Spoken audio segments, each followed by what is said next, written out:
বিপদ আপদে মুসিবতে সব সময় লেগে আছে। আমি কয়েকটা আমলের কথা এখন বলছি, নারী এবং পুরুষ সবার জন্য প্রযোজ্য।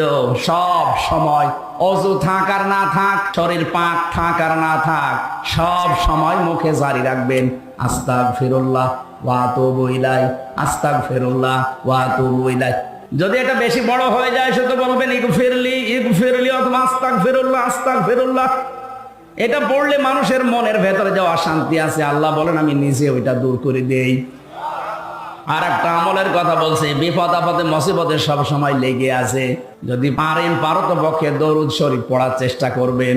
আল্লাহুম্মা সাল্লি আলা মুহাম্মাদ এতটুকু পড়েন, অথবা সাল্লাল্লাহু আলাইহি ওয়াসাল্লাম। আল্লাহুম্মা সাল্লি আলা মুহাম্মাদ ওয়া আলিহি ওয়া সাহবিহি ওয়া বারিক ওয়া সাল্লিম।